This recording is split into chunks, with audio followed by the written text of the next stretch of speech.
नमस्कार दोस्तों, नेताजी कहिन में आप सभी का बहुत स्वागत है।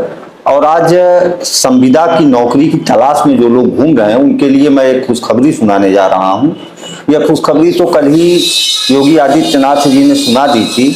तो खुशखबरी यह है कि अब उत्तर प्रदेश सरकार एक नए निगम का गठन करने जा रही है। जो संविदा कर्मियों को पहले जो है आउटसोर्सिंग के थ्रू रखा जाता था, अब उनको उत्तर प्रदेश सरकार डायरेक्ट जो है अपने निगम के थ्रू रखेगा। और इस निगम का नाम जो है उत्तर प्रदेश आउटसोर्सिंग सेवा निगम रखा गया है। अब जो पहले यह रहता था कि प्राइवेट सेक्टर की कंपनियां आउटसोर्सिंग के लिए बच्चों को उपलब्ध कराती थी तो तरह तरह के शोषण करती थी। तो बच्चों को अब शोषण से तो मुक्ति मिल ही जाएगी।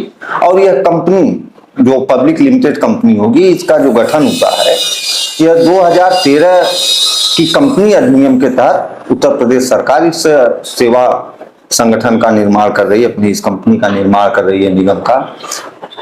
और संविदा कर्मी जो पहले था कि 1 साल में ही हटा दिए जाते थे, 1 साल के लिए होता था, कहीं कहीं सेक्टर में 3 साल के लिए भी होता था। तो अब यह निर्धारित कर दिया गया है कि 3 वर्ष तक संविदा कर्मी से सेवाएं ली जाएंगी। उनकी सेवाओं को देखते हुए उनकी सेवा को आगे भी बढ़ाया जा सकता है। और सबसे महत्वपूर्ण बात जो है कि जो सैलरी के रूप में आउटसोर्सर्स जो है तरह तरह का शोषण करते थे बच्चों का, कहीं 12,000, कहीं 13,000, कहीं 8,000 देते थे, तो उत्तर प्रदेश सरकार ने अब यह निर्धारित कर दिया है कि न्यूनतम वेतन उन्हें 20,000 रुपए महीने कम से कम दिया ही जाएगा। वह चाहे अपने किसी भी पद पे रखते हैं तो न्यूनतम वेतन 20,000 रुपए लाभार्थी प्राप्त होंगे।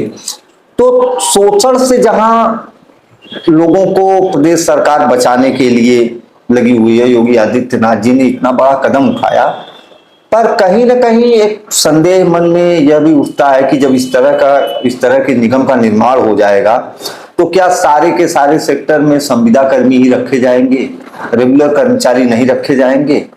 तो इस संदर्भ में गवर्नमेंट जल्द ही कुछ नया अपडेट देगी। जब भी वो नया अपडेट हमारे पास उपलब्ध होगा मैं आप लोगों को उपलब्ध कराऊंगा। नमस्कार, धन्यवाद।